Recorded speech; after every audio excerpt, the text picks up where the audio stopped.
That's what Chris hears when she wakes up. Greetings and salutations, and welcome to the 2023 spooky season with Hacker Slash. If you're joining us again, welcome back. It's showtime. If this is your first time listening, welcome to the party. We are a horror movie review podcast dedicated to telling you whether a movie is a hack, a total joke, a waste of time, or a slash. Totally killer. Pun intended. We believe horror is for everyone, and as such, we're rating these movies with the perspective we've gained from our varying walks of life and the flavors of fear we fancy most. My name is Chris, and I'm your friendly neighborhood slasher enthusiast. This week I'm joined by the Superfly Space Guy, Mac. Barb, honey, we're dead. I don't think we have very much to worry about anymore. The classic horror connoisseur, Sean. I'm the ghost with the most, babe. And the paranormal paramour, Binks. I, myself, am strange and unusual. This week we're crossing into a world where the living haunt the dead, the bizarre is the norm, and saying a certain name 3 times can lead to chaos. Before we get down to business, though, we have some follow-up. Let's follow up on a season. All right. So around this time of year, we're usually getting a couple new listeners, right? They've gotten the itch. They want a little horror. They're just tuning into the show, maybe for the first time. So you might not know that we kind of make a big deal of the spooky season around these parts. It's kind of a big deal. It's in Japan. It's a big deal. I mean, So as this episode right now releases, we're kicking off the spooky season. And our theme for this year is The Voyage. Now you may be wondering why it's The Voyage. The reason why is because this year is a big one for us, right? So we have Friday the 13th of October that's coming up. This is the first one that has happened since we started the show in the very, very beginning in 2017. And that makes it a mega anniversary. And it's actually a lot bigger than even just the anniversary because we're going to be recording our 300th episode. So it's kind of like this journey of not only how the show has changed over time, how we have grown over time, but just the evolution as a community over 300 episodes is kind of fucking wild. Why does that make me want to cry? it is absolutely crazy. Right? Why does it make you want to cry? Right? It is crazy. 300 episodes, Friday the 13th in October. I mean, what else can you ask for? It could not be any better, honestly. So here's what we're doing, right? We say that the theme is The Voyage, but what does that look like? To honor that, we're actually looking back on 6 years of Hacker Slash by revisiting films that we covered in our early days. We're also going to be launching some new patron perks, and we're even extending the spooky season celebration to cover 2 months, September and October, instead of just October. So we're fucking going hard, folks. Yeah. I love it. As it should be. Spooky season, look, it deserves more than just 2 months. So we're giving it to you all. We really are. We're serving up some double stuffed Oreos here. Okay. So we wanted to go, I think, pretty big this year. And that means we need to find more ways to get you, dear listener, new episodes. So as we are looking back on all the films that we've covered in the past, I can't even believe it. We're doing 9 weeks of rewinds. Woo! So we are revisiting some of our earliest films, like even the first movie that we ever reviewed. Which was? Of course, the one and only It, Chapter 1. 2017, Nice. baby. Oh, that was a good time. What a joyous time. Can't wait. You know how long ago that was? I used MoviePass to buy that ticket. Nice. Yeah. I bought MoviePass and I was like, I should probably start going to the movies more. I should probably do a podcast. There it is. Now here we are later with the AMC A-list. Oh my. Who would have thought? Who would have thought? An upgrade, some would say, and that some would be me. So what I love about these rewinds, though, is that they're actually going to be paired so beautifully with an episode that we're publishing on the main feed as well. So it's like a little coffee and dessert moment, you know, each one of them is strategically planned. It speaks to my Virgo self. So thoughtful. I can't wait for you all to realize, and really our patrons who are listening to this episode today, and you see which episode dropped on the rewind today. It's for Binks's birthday. These 2 movies fucking go together so well. It's lovely. Let's put it that way. It is lovely. Not the match you'd expect, but the one you deserve. That's a great way to put that. Talking about the main feed, and not only are we double stuffing, like double stuffed Oreos, our lineup in October, we're doing 2 episodes a week. Friends, that means 3 episodes a week. So 2 in the main feed, 1 for our patrons. That's a total of 24 episodes for your listening pleasure. Putting in the work. Literally the most we've ever done. 24 episodes is usually, 52 weeks in a year. So whatever that fucking math is.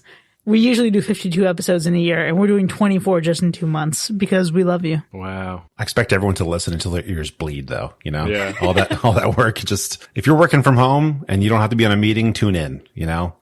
Fire up an episode. That's what's up. That's right. This is also the 3rd time that we've done our annual New Blood Drive, which, if you don't know, is a way to celebrate horror, our podcast anniversary, and the way that our family has grown, our Hacker Slash fam. So it's a couple things go into that. So 1, community events. So last year was our first time doing a spooky season using our Discord server, which of course is a ton of fun. We had watch parties, live recordings, all of that. Absolute blast. So much fun. This year we're going to continue that, but we're going to add a little spice. We're going to do 2 big trivia nights that cover, of course, the best franchise ever, Halloween. Dang. Listen, there's no new Halloween movie this year, so of course we had to fucking sneak in some Halloween. And our historian Nathan is actually running the trivia.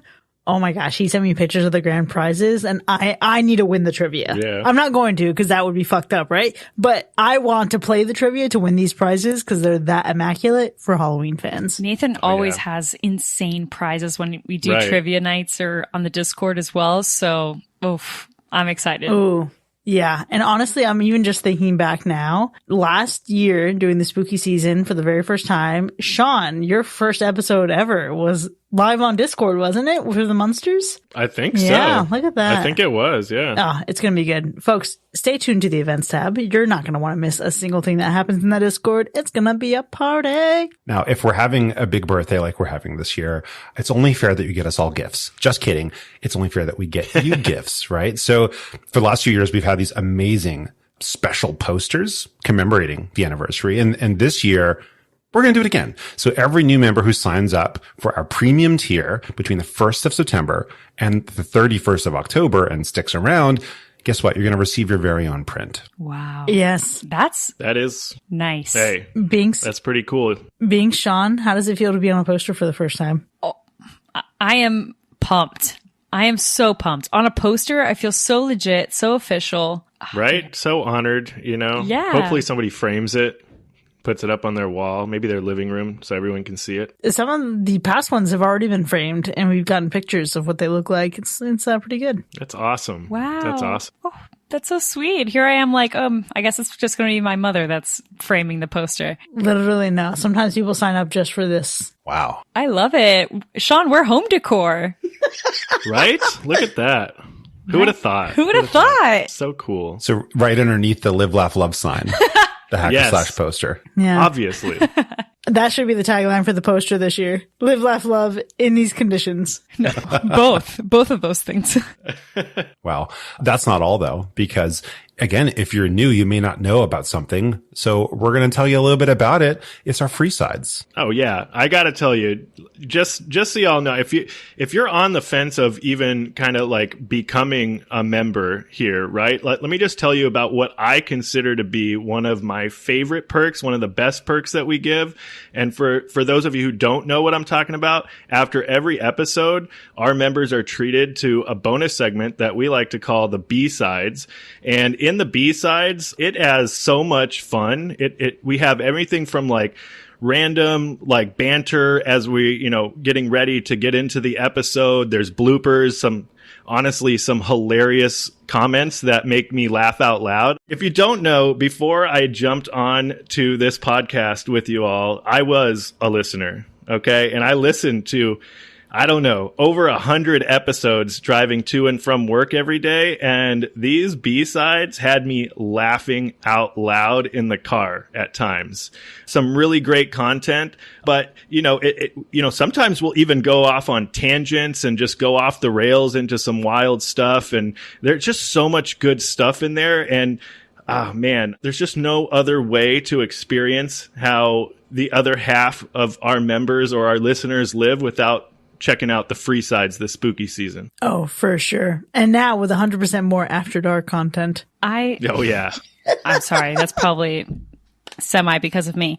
I could not agree more with you, Sean. Look, I'm on this podcast and I will re-listen to our own B-sides because of how funny we are in B-sides, right? Like, so good. I'm so excited. Now, I will say, like, if there is one perk, definitely free sides. So you're going to want to listen to that. Oh, I'm so pumped about that part. Yeah, you all get to sample it for the month for free. Well, for the 2 months for free. Usually it's just free during October. We're allowing all of our listeners to have free sides on the main feed, but come November 1st, it's back to B-sides, baby. And let me tell you, sometimes you never know what gets left on the cutting room floor until you actually hear it in B-sides. That's true. You got to check it out. I have no doubt that we will turn some of these listeners into members. Mm-hmm. Yeah, I think people often say like, oh, I thought this was going to be a funnier show, but no, it's because I keep the actual main edit to the fucking point, and then all the shenanigans are in B-sides. Yeah, you want the raw and uncut version of Hacker Slash, you got to get to the B-sides. Mm-hmm. It's like when you see those clips of newscasters saying something out of pocket and they're like, we'll just cut that out. Right. Except we keep it. We keep it for later. Yeah. But I don't think we could talk about any of this without talking about the biggest and boldest thing that I think we've ever done. This is our first ever time to get together in person, all together, meet up, commemorate our anniversary, which is amazing, which is going to be on Friday, October 13th.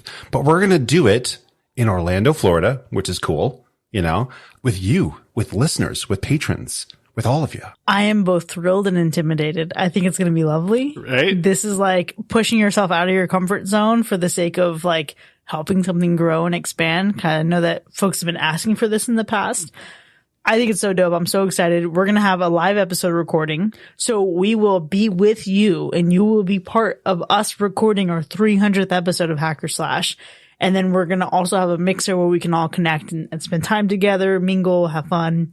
Then the following night, and this is what I think I'm most excited about, several of us are going to be going to Halloween Horror Nights to enjoy the spooks together. Oh, I cannot wait. It's going to be such a good time. Just imagine. We're just going to be going through, you know, the haunting attractions of Halloween Horror Nights as a group. I mean, man, we all haven't even hung out together. Oh, really. I mean, if you think about it, like that's going to be quite a moment. I was just going to say, I'm so excited. Oh, not me. Oh, my Scorpio moon. I'm getting emotional. Ew. Well, y'all haven't even met Mac yet. I know. That's what I'm thinking about. Oh, okay. So listen, for as excited as I am for y'all to meet, I had this moment the other day. I was talking about this at work. I was going through my time away request for October. And then I realized and I remembered we already have several folks who have made arrangements to fly in from across the country. Mind blowing. Bro, not even across the country. Some folks are flying in from Canada. That is insane. It's real. It's real. It's here. That's like insane to me. I've even spoke to my family about this and it's just like incredible to think about. You know, not only are we celebrating such an incredible milestone, but that people are like flying in for this to hang out with us, like to hang out with fellow community members, to watch me scream my ass off at Halloween Horror Nights. Like, hell yeah. I love it. It's going to be amazing. Y'all need to join us. Well, if you would like to learn more, just go to go.hackerslash.live/meetup to get the deets, you know, get your ticket, get the ticket to the live show while it's still available because, you know, eventually you're not going to be able to. So, you know, get in there while you still can and hang out with us and laugh and listen and love. And live a little bit. A little bit. And that's our follow-up. While turning our eyes to the present, in the late 80s, visionary director Tim Burton, now known for his unique eccentric style, was just making his mark in Hollywood. At this point, he brought us a tale that blurred the lines between the living and the dead. The film proved to be a departure from the typical ghost story. Instead of the living being haunted by the dead, it flipped the script, and the spirits of a dearly departed couple found themselves tormented by an insufferable family that took up residence in their beloved home. In a desperate bid to reclaim their peace, they enlisted the help of a spirit known for his malevolent mischief. The film was a significant milestone in Burton's career, marking his second feature film as a director. It was also a stepping stone for many of the cast and crew who'd go on to have illustrious careers in Hollywood. Now, the film's budget was a whopping $15 million, only $1 million of which was dedicated to the creation of visual effects and unforgettable set designs. And Danny Elfman also composed a score that added an extra layer of whimsy and eeriness to the film, which ultimately helped its blend of comedy, horror, and fantasy strike a chord with audiences, thereby cementing its status as a beloved cult classic. This week, we're talking about Beetlejuice. Who's seen this one before? If any of you tell me that you haven't seen this movie, we're going to have serious problems. She's cutting us up at the meetup. 1,000%. I mean, of course I've seen this movie. I'm even wearing a Beetlejuice cardigan right now. Okay. It's like, you might as well say that Beetlejuice is like maybe 1/3 of my identity. And yes, Hocus Pocus being the second and then Stranger Things being the third. All right. Well, let's move on. You know, I have actually seen a lot of Tim Burton's earlier films. And when I think of my childhood, the first movies that I ever remember seeing was Beetlejuice, Pee-wee's Big Adventure, Mars Attacks, Tim Burton's Batman's. Like, I don't know why, but me as a very, like, I might have been maybe like 4 or so. Like, that's one of like the very few times where you can remember your like childhood as a very, very little kid. It was Tim Burton films, and Beetlejuice being like right there, glued to the TV screen. Oh yeah. Beetlejuice and Nightmare Before Christmas for me. Those were the moves. Definitely. Dang, I saw Mars Attacks in theaters. That was a good time. I mean, you're saying like everyone has to have seen this before. I mean, really, who hasn't seen this one before? This is a bona fide classic. I mean, it's pure nostalgia, just like you said. Like, this is my childhood. I grew up watching this movie. I own this movie. I've watched it, I don't know, 20, 30, I don't know how many times. I lost count. Like, it's just insane how many times I've seen this movie. It's so nostalgic that it's something that I watch every year, every October.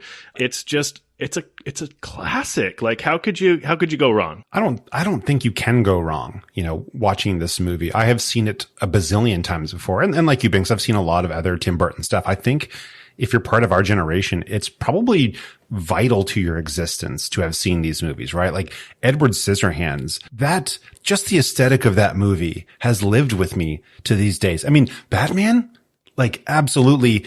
If you were born in the 80s or early or mid 90s, you probably at some point pretended to be Michael Keaton as Batman. Oh, for sure. He's just guaranteed. Sure. I mean, honestly, Absolutely. For me, he's best Batman. Well, I'm gonna go ahead and agree with you there. And, but I think, you know, Tim Burton's movies over the years have really like, they've just like become a part of you. It's just like, that's part of my existence. And this is one of those movies to where, you know, yeah, it would seem insane to have somebody say that they've never seen Beetlejuice unless they're part of, you know, the next generation, in which case, oh goodness, they have missed out if they have not seen this yet. Well, I'm so glad we're bringing this up then, because I do think we have quite a mix of folks who listen to this in terms of like demographics with age range. I think naturally we tend to fall very comfortably with people within our own age group in our 30s and maybe late 20s. But I'm remembering and realizing that like my niece and nephews listen to the podcast and they're Gen Z. Yeah. You know what I mean? Like we have a lot of folks who are discovering us on Spotify who are Gen Z. And I wonder how many of them have actually seen Beetlejuice. That's a good point. So this is a fantastic moment, I think, to re-examine this, especially given that this might be one of the first times we're really doing a family-friendly horror movie on the podcast. We've had some mild ones for sure that we've considered like a really good gateway drug into horror, but this is one that straight up children just watch. Yeah. Like this is baked into our childhoods and not in an inappropriate way. So I think that's a really interesting moment for us. Man, I saw this movie so much when I was a kid, but here's the kicker. I haven't seen it since I was a kid. Oh, wow. I haven't watched it as an adult a single time, and not for any lack of loving it. I just happen to have not. Wow, that's incredible. It is. I think this is one that I watched so often that when I was a kid that I've never had really any trouble remembering it or thinking about it and then feeling satisfied by how much I did see it already. But I'm also not someone who I think turns on a lot of things without some level of intention behind it. And for some reason, Beetlejuice, maybe because I just don't own it, has fallen to the background of like, oh, okay, maybe I'll watch it if there are kids around, but it hasn't been at the forefront of things to watch. I mean, I watch the movies for the podcast and that's about it these days. But let me tell you that while I was watching this, it felt like a warm hug. It felt like I was in the 90s again. This movie came out the year before I was born, and it felt like I'm watching this here in my childhood home, and I'm like, damn, this really hits. This is nice. I did forget a few things. I forgot what a perv Beetlejuice is, so that's fun.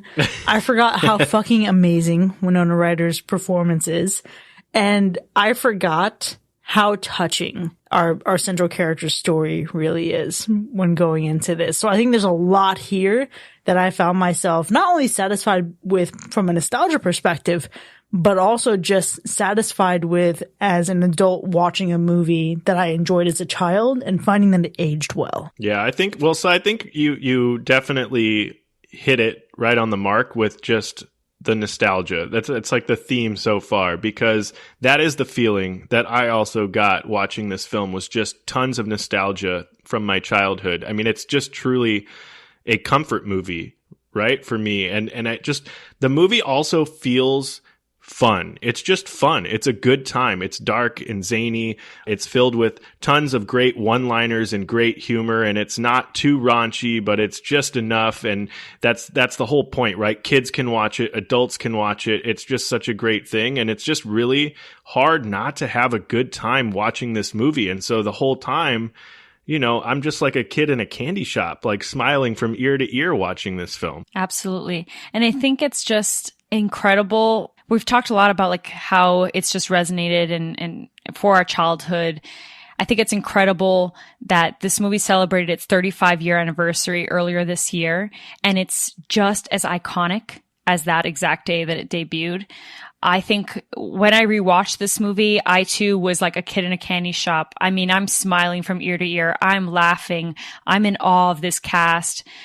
I also I think I was so shocked by you saying you haven't rewatched it since you were a child, because to me, even as an adult, I'm always finding something that I just love and enjoy that just like sparks energy for me. So rewatching this, it happened again. And I'm like, man, this movie, something about it, is like, it's kind of like in a glass case for me in terms of like preserving who I am and like my childhood and the innocence, but then also like just my personality and my humor and all of that is just this movie that every time I rewatch it, I'm like, I feel whole. I feel complete. I feel like it's so fun. This is absolutely beautiful, and I love that for you, Binks. That's super sweet. May I amend to just share what I suspect it might be for me that had me not watching this? I got into this like really big kick of things where I wanted to start collecting horror stuff, right? I started collecting my figures, started picking out some t-shirts that are like the classic movie posters,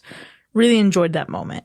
And every time I looked on certain websites, right, like Box Lunch is some that in the fall typically will have some good shit. If it's not October, you look at their website, you click horror, it's only Nightmare Before Christmas. And I think that's where this movie has kind of fallen for me, where it's like, I wouldn't say watered down horror, because I think this does trend in like a really good horror comedy zone, but it's the PG-13, actually no, just PG in my mind. Like it's just a totally safe, inoffensive entryway into horror. So I think I just haven't needed that purity in so long that I didn't go looking for it. That's fair. It is one that I think should probably have been added to my just, I don't know if comfort movie is the right pick, but like top movies that I could legit watch once a month if I had to and still enjoy them.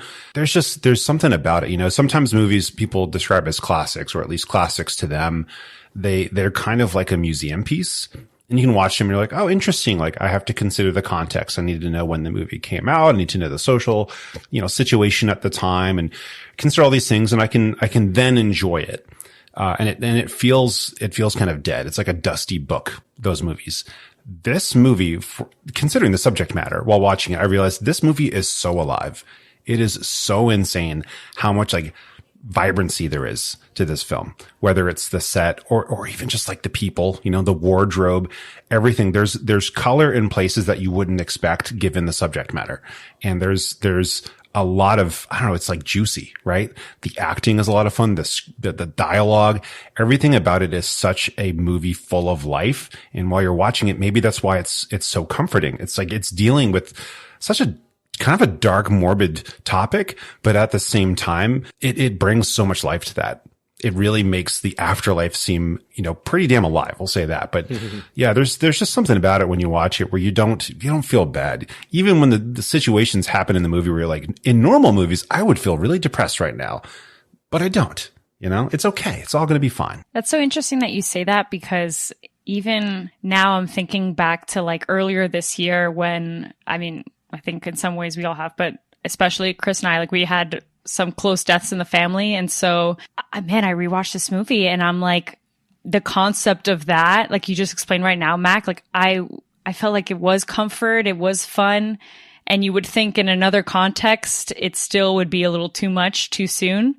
So I just feel like throughout the whole movie, I was feeling that comfort. I was feeling, you know, the admiration of so many things. I mean, we can't talk about it enough. It was just like, it is that warm hug, 1,000%. Yeah, it makes me really sad that I didn't watch this during that horrible streak of familial grief. I really wish we had just spiked this in somewhere, you know? It being next time, I think if we both end up in these parallels of each other's lives, we're both going through some similar shit at a similar time. Maybe we need to exchange watch lists. I feel therapeutic because, I mean, a bitch needed a hug. Yeah. And Beetlejuice could have been it. Beetlejuice definitely could have been it. My other comfort warm hug is Gone Girl, though, so I don't really know. That's fair. I can respect that. It would have been distracting enough. But you know what, Mac? I think it's so interesting that you say that, right? You think about what this movie deals with. And I think the biggest surprise for me was that obviously thinking about how much it stands up for me and how much I remembered, something that was lost on me was how fucked up this movie starts, despite it being so fun. And it's not really something that you should be able to say is a surprise. Once you've seen this movie, you know the deal, you know the stakes. It is what it is. But what does surprise me is how fucking perfectly it's executed in its tone to not deviate from that course. Because this is honestly one line of dialogue away from being really fucking depressing. And yet it balances it. And that's the Tim Burton touch, isn't it? Taking the gloomy, taking the dark, taking the macabre, but making it light, making it palatable, making it digestible for even children. And, you know, I think about even the inverse of this. The inverse of this movie is The Others. Right. But this is a zany 80s comedy. Like, get the fuck out of here. This is true. That's wild. Yeah. It is. Yeah, no, you're right. I mean, it definitely takes that heavy tone and flips it around and does a 180 and gives you a really fun, good time. I don't know, like it definitely, you know, thinking now, I don't know if anything really surprises me about this film, to be honest. And it's, you know, it's something that I've watched for so many times and, you know, first watched at such a young age that I can't really remember how I felt when I first watched it as a kid, to be honest with you. But like, you know, Chris, you said that you were surprised by how perfectly executed the tone of the film is, right? We talked about that. And I also think that it's just also surprising at how perfectly executed just the effects are because of how low budget the effects really were and how perfectly they were utilized, which adds to the tone of the movie for sure. So I think it's just another layer of what you were talking about. Yeah, no, let me tell you, man, this movie for sure is life gives you lemons and you squeeze it to make lemonade. This is taking a challenge or taking the idea of like what these effects could be and leaning into it and playing into it to effect versus being hindered by it, which is fucking incredible. Yeah. You know, and I think what I think is the most surprising actually for me when I watched this just for this episode was that I actually found a moment that I had not picked out before or don't remember picking out before. And I can't wait to talk about it in the second half because I'm not gonna blow it up right now, but it's just a mention. There's like a specific part in the film where it mentions something that I had never connected the dots to until this watch. And we're talking like 30 years of watching this movie. We're talking about easily probably over 30 times of watching this movie. And I never noticed it before. Ooh. So that has got to be the most surprising moment for me in this film. So, but I can't tell you now. You know, I was surprised by a couple things. There are moments that I realized are incredibly dark in the film. There's subject matter that is incredibly dark. And I don't think I ever realized it was like tucked in there. But the other thing was like how crass Beetlejuice is, because obviously that's like his character, but I didn't like he curses and I did not remember that. He's like very rude, very crass. And there's like the extent of that I think was lost in memory over time. And then when watching it again, you're just like, oh man, this guy's a bad dude. And like, it's kind of awesome. It was kind of a great surprise to realize like, man, I can really get into this as an adult. And I think like you've mentioned, tone, and the tone here is indeed perfect. And there's other movies that like deal with the subject matter in a way that like doesn't make you feel horrible. Like Coco, for instance. Like Coco is a beautiful movie, but it is very emotional, and it goes way more emotional than this movie. I still refuse to watch Coco. What do you mean? I'm not ready. I know. Listen, okay, let me tell you this. I walked into Disney earlier this year, and there was a restaurant there that is themed after Day of the Dead, and they talk about this. I read one fucking sentence about like starting to get to imagine being able to say hello to those you've lost. Oh. I immediately started to like tear up, and like I had to really bring it together. One sentence on a fucking sign did that to me. I'm not ready for Coco. I can't do it. I am telling you, do not watch Coco. Thank you, Binks. Dang. Thank you for fucking understanding me and not pushing me. Coco is one of my favorite movies, and it is annihilation of the soul. But I have to agree with you, Mark. It's so beautifully like executed, and again, like children watch it, and it's like dark and very sad subject matter. And I guess that is that Beetlejuice, right? It's whimsical and all this other stuff, but again, that dark subject matter and the undertones of it. But here's the thing. I think it's maintenance. I think if you have Coco before you need Coco, you're in a great spot. I didn't have Coco before I needed Coco. No, maybe not. Okay. Well, even then, like Beetlejuice aside, like I haven't watched Beetlejuice since I was a kid. And maybe if I had confronted these themes and made peace with those themes, like I think even like Binks, I think you and I went through very, very similar things, but I also think that you as a person have processed and worked through so much of that, and we're expecting so much of that more than I ever allowed myself to be. I see. So I think that's like a difference between us there, where I probably needed to watch Coco 70 fucking times before shit got real for me, before I moved back home. But then I didn't, and then here we are. Well, now it's too late. Okay. Look, the one thing that surprised me actually didn't, but let's get into it because it's necessary. This cast, I think we've already mentioned it, but I want to like name some names here because I think it's important. Glenn Shaddix, rest in peace, also known as the voice of Mayor from Night Before Christmas. Important that the people know. There he is. Iconic. Absolutely iconic. The People's Mayor, if you will. The People's Mayor, 1,000%. Catherine O'Hara. Do I even need to tell you where she's from? Hello. More recently, the one and only iconic Schitt's Creek. But so good. I mean, incredible actress, without a doubt. My idol in life, Winona Ryder. Do I also need to get into it? Probably not. I'm going to leave it there because if you don't know who Winona Ryder is, then I don't even know what to tell you personally. Famed goddess Winona Ryder. Yeah. There we go. We got Alec Baldwin. He's gotten into some things recently, but gotta say his name because yes, he's in it. Let me tell you, this is my favorite Alec Baldwin movie. Interesting. I find that I'm generally, I think, not a fan of Alec Baldwin. I think he looks kind of gross. It's funny that you say that because this is Alec Baldwin's least favorite movie that he's ever been in. Yeah, so. Well, that makes sense. It tracks with me not liking him very much. Well, there you go. But you know what? Someone who you should love even more, Gina Davis, who we're actually going to be talking about sometime soon. So I can't wait about that. But of course, the one and only, the star of the show, Michael Keaton, the people's Batman, or at least our Batman, who is literally in this movie for just 14 and a half minutes. Right. That is insane to me. He's literally the main character on only 14 and a half minutes of screen time. And let me tell you that he is incredible. Don't even let that deter you because this movie is great and just tells you how great the rest of the cast is for something like that to be the case. But all that being said, as big of a Tim Burton fan as I am, I'm going to be the person to bring up a disappointment because, hear me out, I have to call out Tim Burton for his earlier films and his casting because, man, boy, oh boy, his earlier films are white as hell. This is like there it is. A full-blown white cast, friends. It's rough. Yeah, I think there's maybe one person in the film that isn't white. And guess what? They're a football player. So, do better, Tim Burton. I'm just saying, your earlier films are a product of its time. And I know that people are going to be like, oh, but that's the late 80s. That's the early 90s. Is it? is it? I don't know, guys. I don't know. Yeah, it's not the best excuse. Not the best excuse. Really isn't.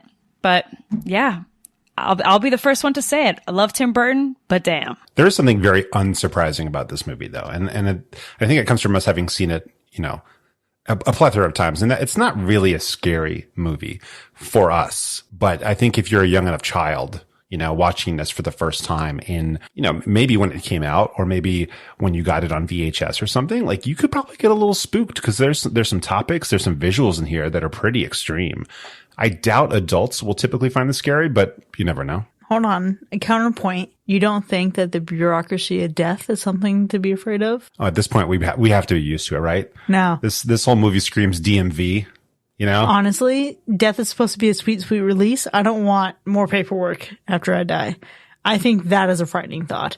The movie frightening? No. But I do think it paints a picture of an afterlife that is equal parts entertaining and equal parts fucking terrifying. I mean, yeah, but it also could be a lot worse. It could be so much worse. And also, I feel like it just gives you a routine, like, okay, sit in the waiting room, maybe have a couple friends. I kind of compare it to like what my grandparents and like some of my neighbors must be doing when they go to the clinic, and they're in the lobby area, just chit chatting with their friends and stuff. Yeah. So doesn't seem half bad. Not half bad. No thanks. I spent all that time in the Navy waiting in lobbies. I think I'm done with that now. Fair enough.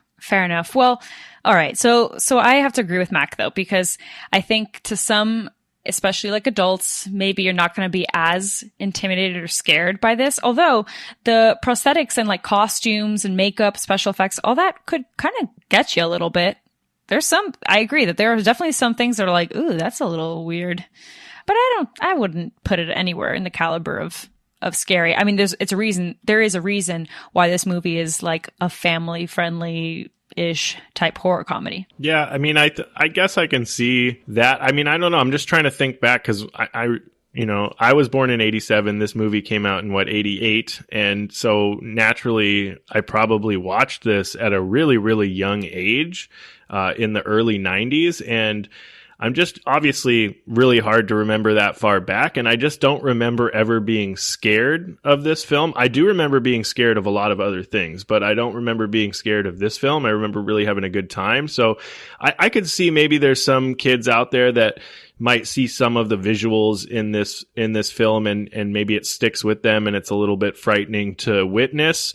You're not going to get any like jump scare type things, really. I don't think there's anything like that or anything truly haunting that's going to come to get you in this movie. It's really just a really I don't want to say wholehearted, that's kind of a weird way to put it, but just a movie about ghosts and possession that's truly, like we all said, for the whole family. It's a dark film.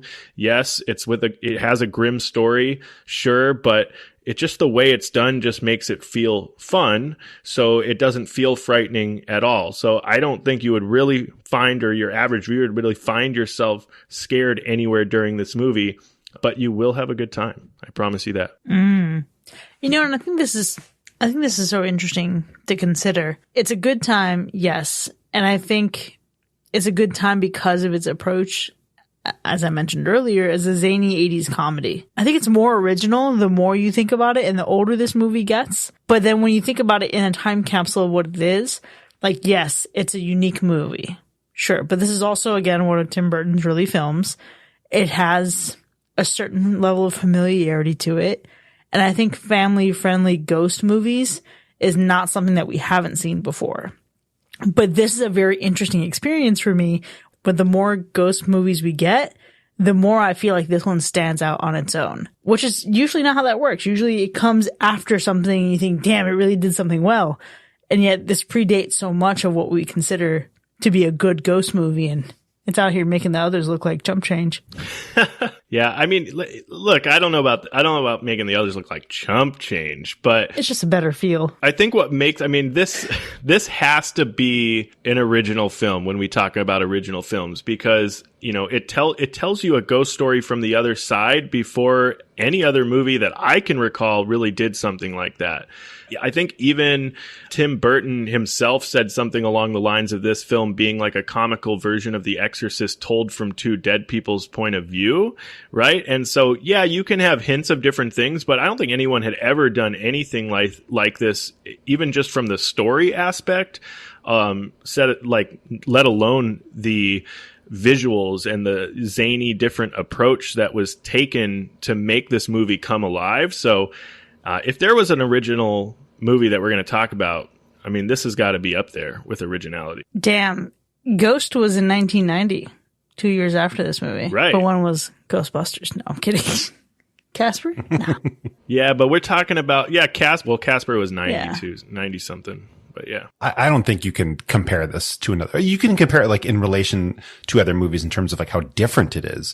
But I think trying to compare it to being super similar is just like a wasted effort. It has so many quirks that it makes it seem like its own universe that you could live in. You could just crawl into this place and it would seem logical because it's so quirky and illogical. It just has a feeling that nothing else really matches except for other Tim Burton films, except for Nightmare Before Christmas. There's feelings that match it, but there's not exactly a story like it. There's not exactly the dialogue that's like this. There's just something about it that is unparalleled when it comes to any ghost movie, or honestly, what other movie is like this? Non-ghost or anything. Yeah. None. The answer is none. And I will say, so Michael McDowell, he's the original, obviously this story is from him. He's one of the writers, or the main writer really. His original story for Beetlejuice was supposed to be way darker, way more sinister, and thank goodness, no offense, Michael McDowell, but thank goodness that wasn't the case, because then it would have been so similar to what we've already seen, right? What makes this so unique is that it's zany and light and funny. We keep saying it around something that it could be very dark or is dark, right? And I definitely agree with Tim Burton that it's got a little bit of Exorcist from a different perspective, even Poltergeist as well. But I agree with you too, Mac, whether it's like you can't necessarily compare this movie to anything else and say that they are exactly the same. You know what I mean? Like, yeah, it's got the hints of this and that, but it's something that is so unique, and that's why it's withstood the test of time. While we've seen so many things unfold after this, why, we've got Halloween Horror Nights that just recently, just a few years ago, did a house based off of Beetlejuice, which I went to. Yeah. Was incredible. It's great. Had a blast. We used to have, speaking of actually, Universal, they used to do a show for Halloween Horror Nights. They've got Beetlejuice walking the street. Like, he's just an iconic character. It's an iconic movie. That is the testament of how original, in my opinion, this movie is. You know what else stands the test of time, though? That fucking ending, because I loved it. This ending gets better every single time I see it. And, I mentioned earlier about how this movie feels like a warm hug. The ending of this movie feels like the deep sigh that comes after a good, satisfying hug. Like when you're still in the clutches of embrace and you're just, Dang, that's a good way to put that though, because I didn't really know how to put words to how I felt about the ending outside of it just feels like a really perfect, happy ending. It just very lighthearted, right? And not to say like that the film didn't take a lighthearted approach to a dark tone that we keep saying, but when you compare it to the rest of the film, it was a very lighthearted, nice, wholesome, happy ending. Without a doubt. And for me, I just think like, all I'll say is that Harry Belafonte and Beetlejuice are synonymous in my head forever. For sure. It is the perfect combo. And I'll leave it at that. I've got nothing else more to add other than, ending is phenomenal. Cherry on top. The sigh after a great hug. That was such a good example, Chris. A lot of movies I think have an ending that like lands the plane, but it lands the plane kind of wobbly and you feel the impact. This movie lands a plane with like fireworks. Like you touch down and there are literally fireworks exploding everywhere. You didn't even feel the impact of the road. All you feel is just like, wow, I thought the ride was good and now we landed and the landing was great. It just absolutely executes a great feeling ending. And most movies can't come close to that. They're just trying to make it through. Everybody claps at the end and is getting off the plane swiftly and efficiently. Yeah. God damn it, Chris. I was going to say, is this an example of where people clapping when the plane lands is acceptable? Yeah. It's never acceptable, first of all. Not even for Beetlejuice. Not, but let's say you were watching Beetlejuice on a plane as it landed. Yes, that would be, Got it. that would be Okay. acceptable. That's what I wanted to know. It's very important to be specific. So, Mac, when you fly in for the meetup, I expect you to watch Beetlejuice and clap. I want a video. I don't know that I could do that. I don't know that I could solo clap while watching a movie with headphones in or something. People might be a little scared of me. Damn. Well, obviously, we've had a lot of great things to say, but I think it's time we start making our way to our ratings and make this shit official. Before we get there, though, Sean, how would you describe the gore score? I mean, well, there really isn't much real gore in this film, so it's definitely getting a low gore score, but like what it does have is some really wacky and fun effects that can, to the points we made earlier, they might be alarming for some small children, but nothing to elevate the gore score here. It's getting a low gore score for sure. And what about the animal report? No animals are harmed in this movie, but I can't believe I'm going to say this. They did do harm. Yeah. So That dog's got a body count. It's crazy. yeah.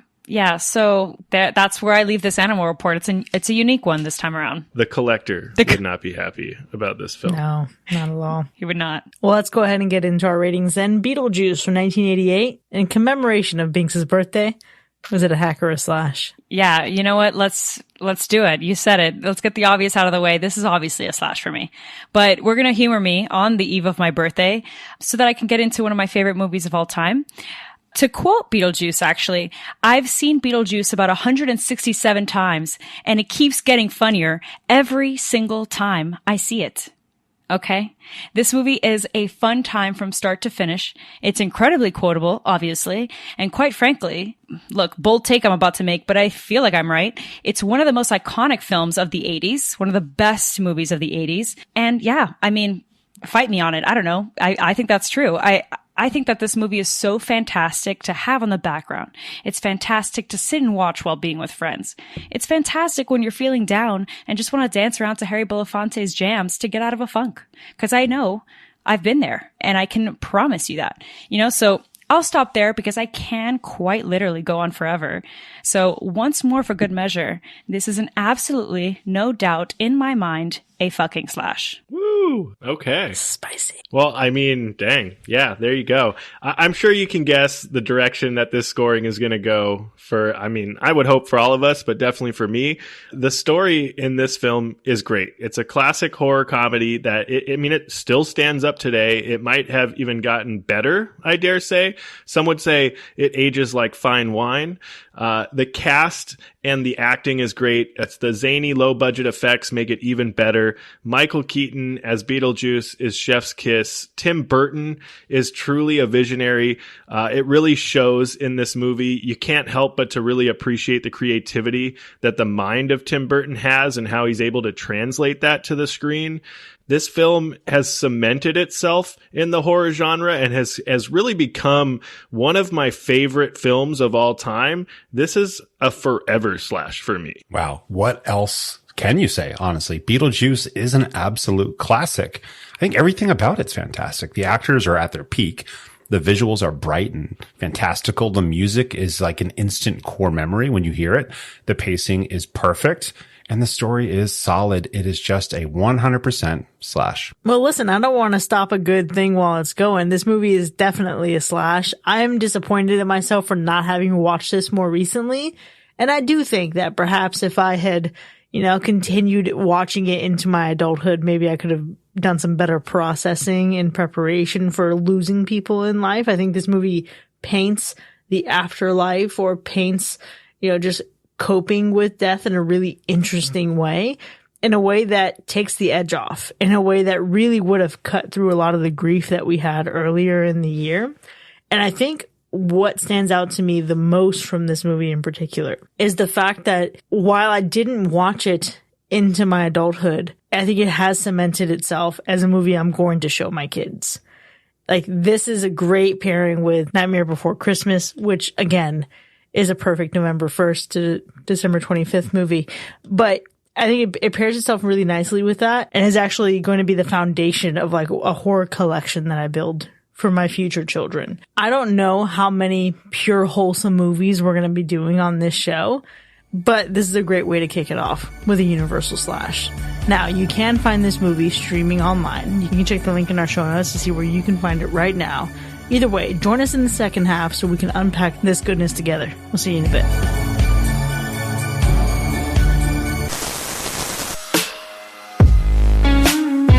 This episode of Hacker Slash is brought to you by Dante's Inferno Room, the hottest spot in the afterlife. Tucked away in the sultry shadows of the netherworld, Dante's Inferno Room is the ultimate afterlife aphrodisiac. It's the perfect place to shake off that post-mortem chill. And when we say hot, we're not just talking about the temperature, folks. It's a place where the temperature's always sizzling, and the spirits, they're absolutely smoldering. Dante's Inferno Room is not your typical haunt. It's a place where the spectral and the sensual intertwine, where the ethereal and the erotic dance in mesmerizing masquerade. It's a place where the afterlife gets a little after dark, if you know what I mean.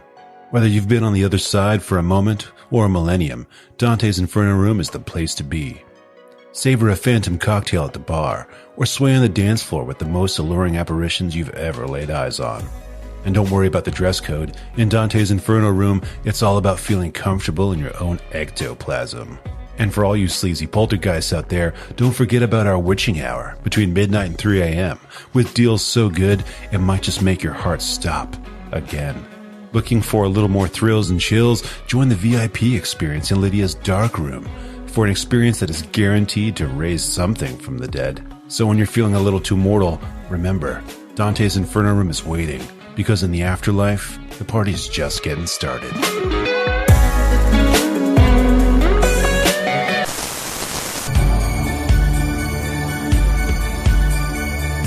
Welcome back, folks. You are now entering the spoiler zone for Beetlejuice from 1988, which has earned a Universal Slash. Now, we have a lot to get to here, but before we get into the specifics of our ratings, let's go through the kills. Well, we only really see 2 deaths in this movie with Adam and Barbara, so we're not really gonna dive into that, but we do see a lot of dead people, aka ghosts. So let's talk about them. Who is the ghost with the most? My vote is the charred man in the waiting room that offers Adam the cigarette, because tell me that isn't a vibe, you know? It is. You're in the waiting room, you're dead, you're burnt to a little crisp, and yeah, it's because of the cigarette, but you're just gonna keep on smoking it because, well, you're stuck here forever. Might as well chill out and relax, I guess. I mean, this is true. I mean, do you think, he's also obviously a chain smoker, but you think he died in a fire? Probably by his own hand with his cigarette. Maybe fell asleep. Yeah, maybe fell asleep with the cigarette burning. Absolutely. Lit his house on fire, died. Sucks to suck, I guess. Hey, it happens. There's got to be a mega, I don't give a fuck energy with that, though, if you keep on smoking cigarette even in the afterlife. Well, I'm already dead. How much worse can we get, Kind of that. That's the thing. I actually think my favorite ghost is Miss Argentina, who is also the receptionist in this afterlife. 1, she's hilarious. 2, she's probably good at her job, even if she doesn't really care at it. 3, I love the added complexity here of her being I would say the person to really snap them into, hey, you've only been dead for weeks and you already need help. This is how it works. Everything's in the manual. But then she also explains to them how everyone else goes through death and how it's such a personal thing. And she talks about, I wouldn't have had my little accident had I known. Yeah. You know what I mean? There's some depth there, even for a character who's pretty fucking funny. This is true. I love that part too. Oh my gosh. So good. So good. I also love that she's so brightly colored, because I think a lot of times you imagine ghosts are going to be pale and boring, and her hair and her skin tone are just super cool. I think it's because she was bold, bright, and full of life. Miss Argentina, what can you say, Mm-hmm. I do enjoy the magician's assistant as well, aka the woman sitting on the couch with her, body cut in half. I like that she's reading, she's chilling.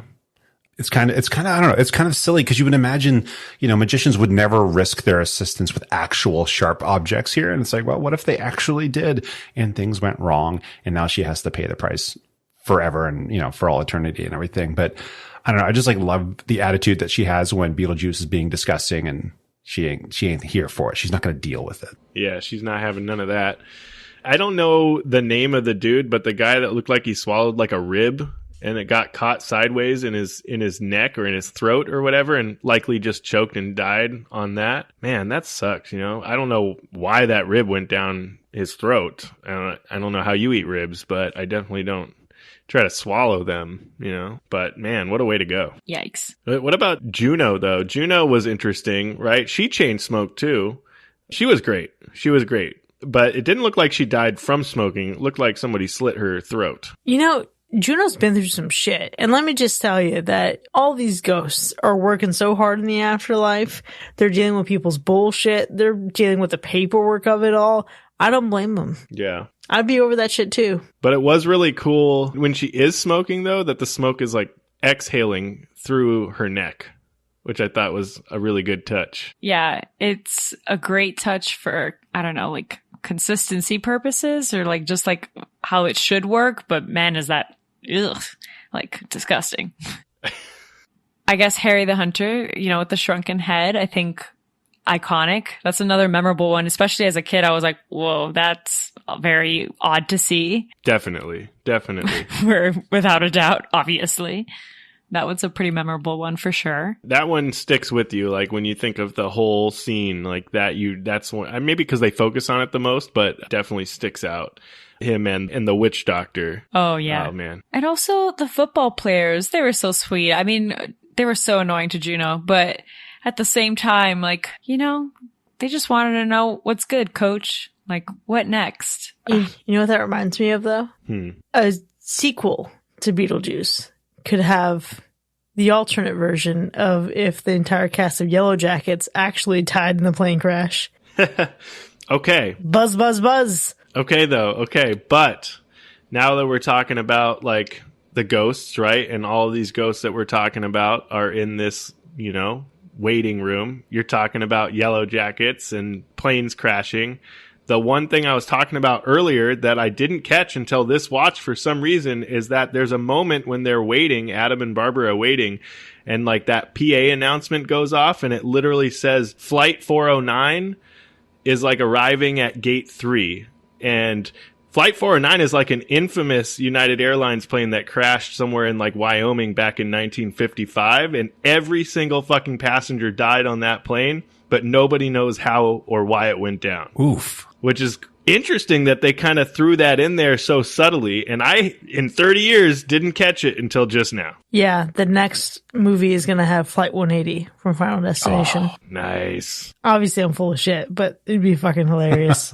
Wow. I didn't know that. Well, to be fair, I don't think I really even knew about that flight to begin with, but that's incredible. You know, this does bring me to my favorite thing to look at in this movie, and it is the ghosts. In total, I think a lot of movies have ghosts that look the same, and that's so boring and so played out. And every ghost here like has a uniqueness to them. They like really wanted them to like look like their death, except for, of course, our two main ghosts, because, you know, being wet for an entire film would be really uncomfortable. That's legitimately why they weren't wet the entire film, is because, you know, they realized like, oh, that would be like really uncomfortable for the actors to do. But I actually liked that they didn't look gross, you know, but everyone else with their, oh God, like being cut in half, having a shrunken head, being burned to a crisp, being flattened like a pancake, whatever it was. I didn't like the one that was hanging. I wasn't a huge fan of, but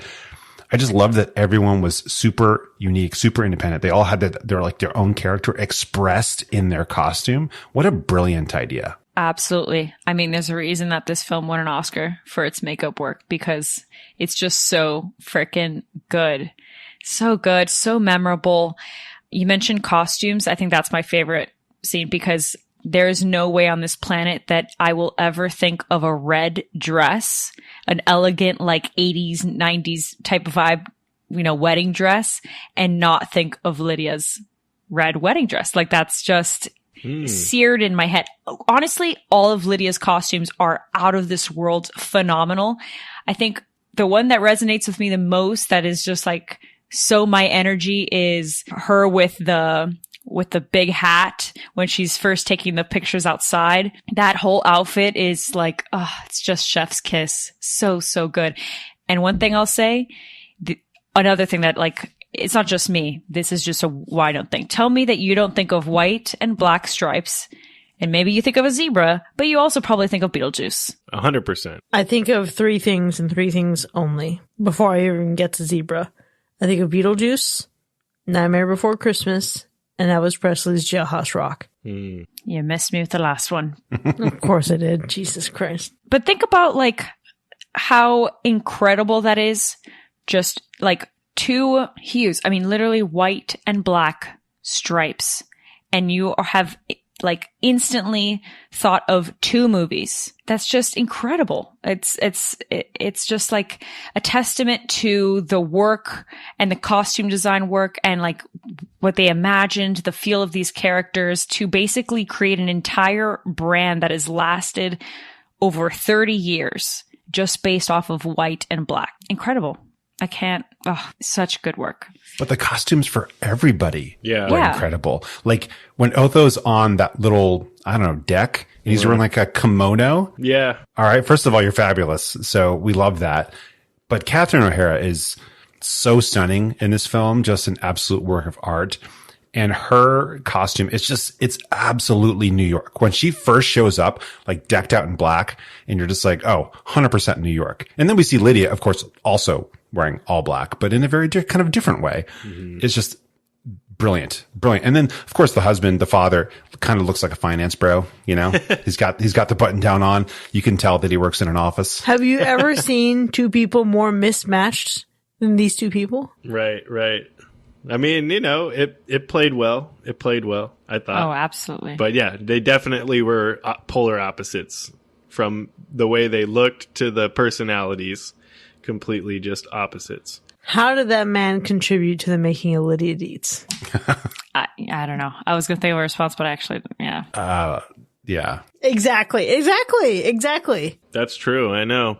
Where's the real mother, you know? I would believe more so that Lydia Dietz is a Delia Dietz tormented daughter with an estranged relationship with her mother than I would believe that she's Charles's daughter. That feels weird. It does actually. Now that you mention it, it does kind of feel a little odd and misplaced for sure. Yeah, you know, costumes, makeup, definitely. Obviously, we can talk about the effects all day long. There were some really good looking, like, I'm obviously not amazing effects, but like the effects and the way that they worked with it was just so fun. Like you think about, you know, scenes where Adam and Barbara are like pitching their scare tactics to Juno, like that effect on their faces or whatever they did, elongating the face and taking the eyeballs out and all that was super, super fun, really cool to look at. Even when they're like being, you know, summoned into their wedding clothes, minus the transition effects, of course, because those were terrible. But the way they looked afterwards as they were rotting and decomposing, really, really cool. But thinking of like I know this can be a little bit odd, maybe interesting, but I really, this time around, felt myself really enjoying even just the opening credits where it's going through the town, the aerial view of going into the town, and then it actually like slowly like transitions into the model town at some point when it's going closer to the house or whatever, which I just really appreciated this time. Like it was just a cool little visual to get. Yeah, I think that transition was super seamless. And again, another one, like as a kid, I was like, wow, this is incredible. And also like, maybe this isn't necessarily visual, maybe, I don't know, but like the concept of having like a little tiny home type thing was so cool to me as a kid. So just the way that they seamlessly transitioned that, I think was just like, wow. And then what is this thing? A whole tiny town like that they have built out. It reminds me of like the little toys I play at home, you know, like, I don't know. It's just so cool. There's something so cool about like all the miniatures throughout the film. Yeah. Because I don't know what it is about miniatures. You know that they're not like the real thing. You know that they're silly, but it actually feels more real than a lot of the effects we get these days because it feels tangible. It feels like you could pick up the miniature. You would feel the texture just by looking at it. And you get stuff like CGI these days and you're just like, I don't feel anything. Yeah. But you're looking at like that fake grass and you're like, I know what that feels like. I know what Yeah. that foam feels like on my thumb. And to me, that's like the beauty of Tim Burton and his whole thing with stop motion, because there's just such an element of that. Like you feel like you're in it. You're watching something that's different. That's like, you're just trying to make sense of it a little bit.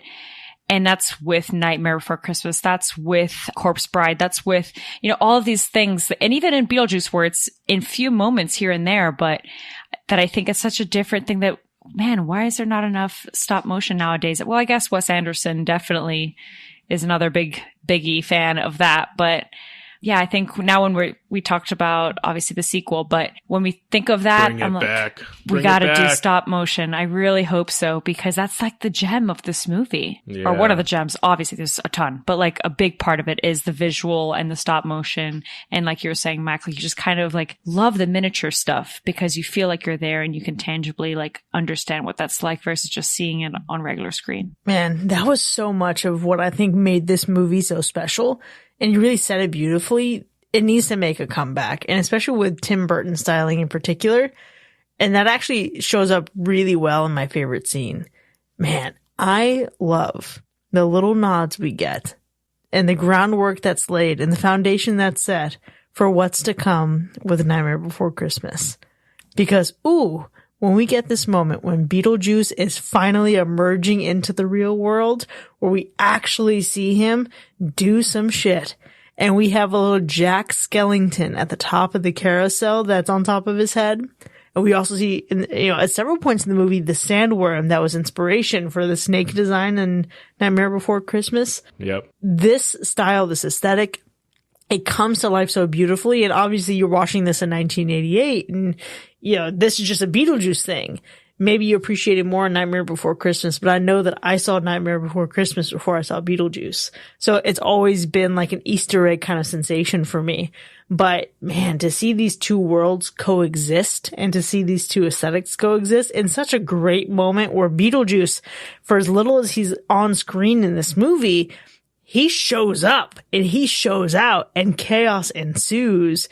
And I think that's where he actually becomes like, we get the payoff of what a malevolent force he is. And it's just such a fun, delightful moment. I see it now, right? But like, it's true. Cause like watching both movies as a kid, I never connected those dots, but now you watch it and you're like really appreciating, well, I guess you would say like you consider it an Easter egg, but really it might be an Easter egg in Nightmare Before Christmas, right? But man, yeah, what a good thought. And he's got a few of those, even with like Mars Attacks as well and whatnot. True. Plenty of like premonitions of his to come work. My favorite scene, I think, was the easiest one to pick out, though. It's the most obvious one. It's the banana boat scene.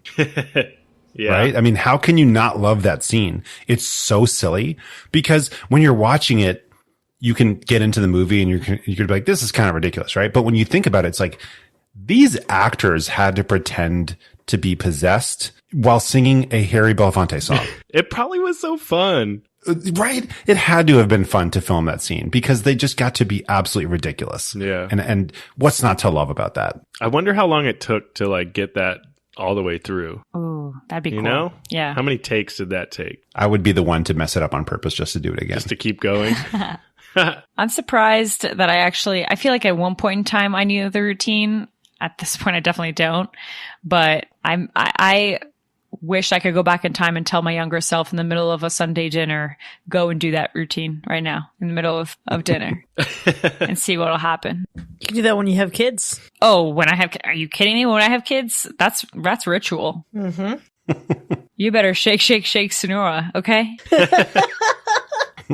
For me, because I feel like outside of the banana boat song, right? I feel like the most iconic scene that sticks out to me is literally when it's really just the two moments, right? When we see like that office waiting room scene, like you see Adam and Barbara in there waiting initially, but then really it's when Beetlejuice is in there pulling the number, right? And taking a seat. And I think, man, Mac, you said it earlier. It's giving DMV vibes.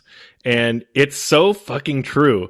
I don't know. I mean, I haven't really had that experience out here in Florida, but in California, or at least in LA, That is the fucking DMV. You will die in that waiting room. You can get there at 6 o'clock in the morning and there's already a line trying to get in, and you pull a number and you're sitting there and you're waiting for it to come up, and all you get, I mean, it's just sitting there like, now serving window, or like B65 at window number 4. And you're just sitting there like, when the fuck is mine coming? And it just like skips numbers. It makes no fucking sense. You're just there forever. It skips letters of the alphabet. It's your whole fucking day.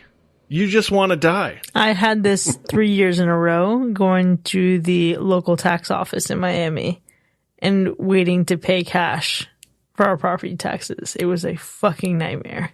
Yeah. It's terrible. The only thing I could compare it to is sometimes at the Publix by my house, the deli. I don't know, man. They just start shouting different numbers, and I'm like, I can't stand here any longer. I just want some ham. Okay. Oh man, it's like that football commercial. He pulls a number and they're like, whatever they call his number. He's like, 52, that's me. That's me. Gonna get some cold cuts today. That's me. That's me. It's literally me. Oh my gosh. I love all of your favorite scenes, truthfully. And I can't even imagine picking just one, because I'm so serious when I say, like, I watched this movie and I really tried to think about what is my favorite scene. The whole movie is my favorite scene, but I know I have to say something. So one thing that I'll just bring up is, I guess, my opening quote, right? So Lydia, when she like has her real like good moment to speak to Barbara and Adam, like you get like some good dialogue out of her. This is like Winona Ryder, like ready to go. Her reaction when she's taking those Polaroids and realizes that they have no feet is like just pure awe, and like could care less about the fact that like she's seeing these ghosts, and just the way that she delivers that, like, I myself am strange and unusual. I can't even begin to tell you. That was when it was like, that clicked for me. I was like, yep, I'm Lydia Dietz. And I think in some ways, when I was rewatching this movie, I was like, man, maybe that's why, like, I'm so fascinated by like ghosts and paranormal. Although I am not fully Lydia Dietz, where I wouldn't be so cool, calm, and collected if I like took a picture and there were no feet of a, you know what I mean? Like, I am myself, and I'm a little chicken shit every now and then. So like, I might scream, but would I then want to know about them a little bit more? Would I use some of the practices I've learned to make sure that they're not like demons or something crazy? Hell yeah. But I just think she like really spoke to a group of young girls in their childhood, or in their like in the prime of their teenage years, that felt like they were just strange and unusual, and like liked things that weren't very gender specific, like to women, right? Like, I loved wearing all black, and yeah, I played with Barbies and all that other stuff, but I favored things that were all black. I favored weird music. I favored like all of this stuff that Lydia Dietz embodied in this movie, that just that quote alone was like, oh, I feel seen. I feel so seen. Which I think is such a testament to her character, right? And just a lot of the character work that went into this movie. I think so many of the people that we get, whether they're as simple as ghosts in the waiting room, or as core and central figures as the entire Dietz family, and then Adam and Barbara, they feel so authentic, even when we have extremely bizarre lines of dialogue. I mean, how authentic can you really say Beetlejuice is? And yet, man, he really does feel like a crusty perv, doesn't he? He does. He does. It's part of his strange charm. You know, speaking of strange and unusual and ghosts, can I make a confession? Oh, sure. I'm scared. I think I am team kind of believes in ghosts. Oh, okay. Let's hear. Please. Listen. Let's hear more. Okay. Still, like, jury's out, but I heard some rather convincing shit. And I want to research more, because I heard this, like, through a couple YouTube videos, but I heard it from a podcast that my girlfriend was playing as I was, like, struggling to stay awake driving back from Disney. Are y'all familiar with the story of Teresita Basa? No. Nope. She was murdered in the 70s. Okay. All right. So she was murdered. There aren't any leads. And at some point, one of her coworkers, and they're both from the Philippines, is channeling her. Like, her husband says that she's been like either on the phone talking to someone else and then suddenly shifts and starts speaking very differently, or wakes up from sleep, a dead sleep, sits up and starts talking in a voice that's different, speaking Tagalog, and is speaking as though she is Teresita Basa, and she's asking her husband for help. Whoa. Please help me. Please help me. Call the police. Tell them who did this. She names her killer and then also says he has this specific jewelry from my apartment. Okay. And so she was like, okay, it's Alan Showery. And so the husband and wife, they're like, this is fucking weird. We're not going to the cops. This is bizarre. We want to forget the whole thing ever happens. But then she keeps having these experiences and they eventually go to the cops. So the cops are like, this is fucking bizarre. But they check it out. Yeah. And it was the guy. And he had all the jewelry. That's crazy. Isn't that crazy? That is wild. Like, listen, I know there's like some inconsistency, I think, in how the story has been reported over the years, but it was an episode of Unsolved Mysteries, I think in like the 80s or 90s. Okay. And like, I'm now obsessed and I want to like read everything I can because holy fucking shit, because this guy was convicted. Granted, he didn't end up serving the full term that he should have, but this man went to jail. He was convicted. Yeah. All the evidence was there. And this all started because someone said the ghost was talking. It was weird. Let's go, Mac. Go ahead. What do you have to say? You know, it's a good ghost story, and obviously I would have to look it up to see It's a good ghost story. why it's wrong, but you know, I'm going to drop a link in the show notes specifically to this. And I believe the podcast was Morbid that covered it. I think that's the one I'm thinking of. I'll drop a link to that. And Mac, you can also look it up. But that shit seems weird. And like what they're saying is, it's not like these people made it up for fame because they never wanted to do interviews about it. Like the husband and wife, they never wanted to talk about it. They only went to the police and that was it. Wild. Mm-hmm. That is wild. Wait, this was on a podcast that you were listening to? Yeah, a podcast. But then if you look up the name Teresita Basa, it comes like the whole story comes up in several different ways. True. Yeah. I mean, you know, you'll never know what the actual truth is because at this point it's just a story, you know, that we have a limited account of because who knows what the actual truth is. And in my book, it's more likely that details were there that, you know, needed to manifest themselves in some kind of useful way. And so this is the story they came up with to get this person caught. Who knows? Mac, I appreciate your copy and paste response to situations such as these when you don't have enough material to have a full rebuttal, because sometimes you need that to kind of buy yourself time. But if you think that I am not expecting a follow-up to this, then you don't know me at all. You know, what's more likely, that this ghost manifested herself into this coworker, or that she suspected this person all along and didn't have a way of, you know, getting him caught? How? By the thin air? She just knew who this guy was? Here's the thing. She had barely known anybody at this job. So it wasn't like they were like lifelong friends or like they had all been in each other's circles forever. So I don't think it's as clean cut as you would expect, Mac. But I'd be curious. Let's see. Let's follow up on our next ghost movie. I'm out here. Team Binks, Team Binks. Listen, all I'm saying is, it was listening to that, being obsessed with that story, then watching this movie, I'm like, fuck, man, these ghosts might be onto something. That's wild. But, you know, aside from what Beetlejuice may have been like in his living days or what have you, but, you know, overall, just the character of Beetlejuice and like the way that he looked was just, can you imagine it any other way? I mean, it was just really perfect, right? We talked about like the stripes, right? And that's iconic, but even just like the hair, the teeth, right? The makeup, that like whatever the hell is growing on his face, if it's rotting flesh or mold or warts or whatever the hell. I mean, just the whole vibe, the whole look of Beetlejuice, it's really, man, just so perfect. I can't even imagine it another way. I'd just like to remind you that he kissed Gina Davis with that mouth. He did. Disgusting. He did. Oh my God. After he like was eating flies and cockroaches and fucking disgusting. Michael Keaton, bless your heart. I don't know how you can be so disgusting and still so fucking incredible. Yeah. And the fact that he isn't even fully shown head on until approximately 45 minutes into the film. Right? Isn't that nuts? It is wild. That is crazy. It's also weird to me, like, to imagine that he was young when he did this, right? Yeah. Because he has like the energy of somebody who is much older. Yeah. Like, he had hair back then, you know, because Batman had hair. So yeah, it's crazy. Like, look, when you look at him, he seems really old and really gross.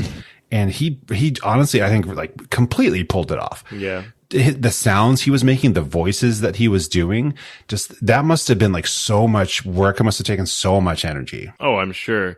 I mean, even, oh God, man, even that commercial that he does that's like playing on the old TV and then it goes into the commercial, that whole bit was fucking hilarious. What does he say? That ironic line? He's like, get a free demon possession with every exorcism. Like, what the fuck? Yeah. That's too good. That's too good. He's incredible.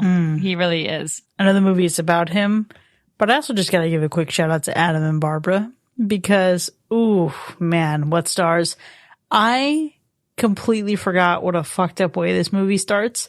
And 2 weeks at home, a perfect vacation. How funny that they end up stuck there for eternity.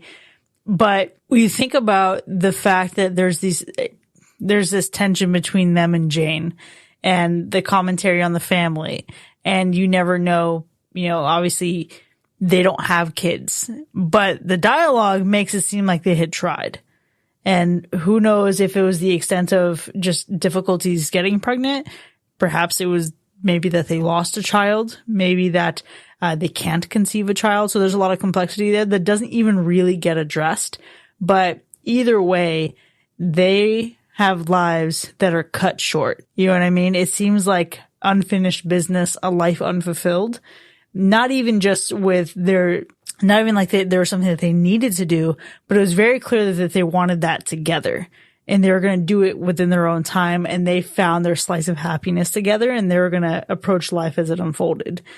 So I loved being able to see that they had this ambition for their future, but then B, an honest contentment and happiness with each other and where they were. Yeah. But I also love then at the end seeing that they got to live through the family that they wanted with Lydia. That was an absolutely beautiful moment. And I think like when they have is her name Grace, I think? That her and her daughter are always matching or whatever. When she comes in and she says that line to Barbara, like, oh, this house is much too big for a couple that doesn't have kids, you know, like, man, fuck off, you know, like, yeah. Geez, especially now as an adult, right? Because as a kid, I don't understand, or I don't, that connotation just like flies over my head, obviously.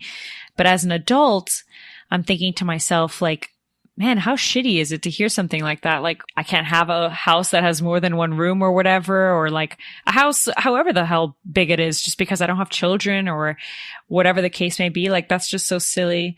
But I will say, now that we are talking about Barbara and Adam, actually two things. One is I love their chemistry. Right. And as I was rewatching it, you know, this time around, obviously, I was thinking to myself, man, I wonder, like, as a kid, what I must have thought about the two of them together. Like, did I think like, man, is like, what a great example of like two people that like love each other, are there for each other. Cause you don't necessarily ever really see at all Barbara and Adam fighting with each other or like nothing negative. They're like a solid team. But I will say the second thing is they are the epitome of fuck around and find out, you know, they're definitely high up there on that list without a doubt. Because they're out here like, you were told explicitly not to call Beetlejuice. And the look on Barbara's face when she's like, Beetlejuice, you know, like, bitch, what are you doing? Juno couldn't have gotten any more clear. You just had she just gave a whole speech as to what this man is capable of to some extent. And you're like, ooh, let's see what happens. Well, you found out. Yeah. You sure did. That is a life that has been unmarred by fucking around and finding out. Those who have not fucked around quite enough in their past to have found out already. So this is the moment they find out, and that's pretty high stakes. Yeah, that's one way to put it. I did like, though, how Adam, he wasn't necessarily a jerk, but he was kind of a little bit of a jerk to the townspeople. You know, when he's going into the hardware shop and one question, is that his hardware shop or did he just like walk in and take some stuff? It seems like it's his shop. Right. Because it's also named after him. Yeah. Oh, okay. Well, that makes sense. Okay. So he walks in the hardware shop then, his hardware shop, but he passes by the barber who just is like talking and he just like, whatever, dude. And just like ignores him, goes about his business, comes back in, hops out the car and is like, peace, homie.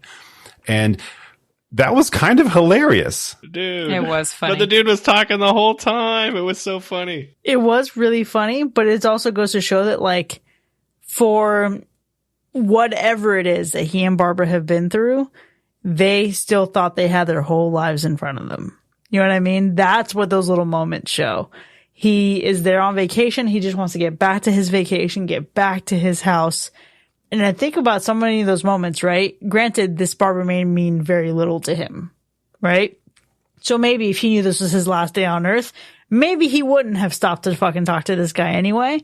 But the fact that he was in such a rush and so like, all right, I'm just going to keep going and hey, have a good one. It just shows that he was hurrying to slow down. And I think it just shows like a really interesting point of like where they were in that moment right before they died. That's an interesting thought. Yeah, for sure. Before they got by a dog. Yeah. Listen, shout out to the dog with a higher body count than most killers we've seen in this franchise and this year in some movies. You know who had better chemistry than Delia and Charles? It was Delia and Otho. Yes, Sean. Yes, I have the same thing written down.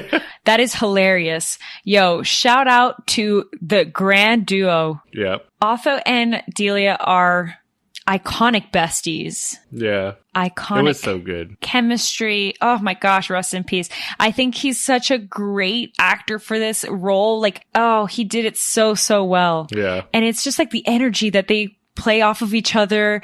Again, Catherine O'Hara, she just rocks this kind of persona when it comes to these characters that are like so pretentious. Right. And so ridiculous. Right. And then you have someone who's like a paranormal type of guy who's also just like here for the aesthetic and the vibe. Iconic. It was good. Completely iconic. And one of my favorite moments between the two of them is like when they're walking through the house, like marking up things and what they're going to do. And they, and they open up the closet and Barbara's like hanging there trying to scare them. They obviously don't see you. They push her out of the way, but like you think, you know, she's got that crazy face and she's hanging that they're scared because they like jump back and like, oh, but really they're just horrified at how small the closet was. And it's just too good. It's too good. I love it. I love it so, so, so freaking much. If they had, man, if like HGTV had the two of them, I would be on that channel all day. Oh. Damn, now I'm just thinking of a similar episode of What We Do in the Shadows that was themed that way. Oh, really? Oh, it's so good. Yeah. I love the bit about Viridian though. That was pretty brilliant. You know, for as great as Delia and Otho were, though, I just keep going back to something we mentioned a little while ago, which was the disconnect for me between how horribly mismatched Delia and Charles were, and then Lydia as a family unit. Like, it is what it is. It's a good movie. I'm not mad at it. This isn't like a serious thing. But the more I think about it, the more I really can buy Lydia as Delia's daughter and not Charles's daughter. I genuinely am like thinking back and looking up pictures of Charles right now thinking, how the fuck did you make her? I just don't understand it. Maybe he has a type. Maybe that's what it is, but I just don't see it. He also kind of reminds me of the dad from Hellraiser. Oh, my God. Wow. I'm telling you, man, it's the same vibe that I got seeing them move into the house. It reminded me of the family moving into the house in Hellraiser. Yeah. Like, that's the vibe that I got. And okay. Maybe that's just me being weird right now, but I think that is probably the worst part of the movie for me. Just the disconnect between the family. But that also is the bit, right? So if that's the worst part of the movie, this movie is fucking amazing. Yeah. I did not get Larry Cotton vibes from the dad. It's interesting because now that you say that, like him walking in and he's near the staircase, I can get the same kind of feel from when they walked into the house and they were near the staircase. So I pick it up now that you put it down. It's really hard to find a worst part. And I think the worst part for me has to do with some of the mentions of suicide. And I think when Lydia is writing her suicide note, Yeah. I mean, thankfully they don't treat it as a joke necessarily. They want to show that like she is obviously depressed and trying to express some stuff, dealing with whatever's going on with her family and her discontent.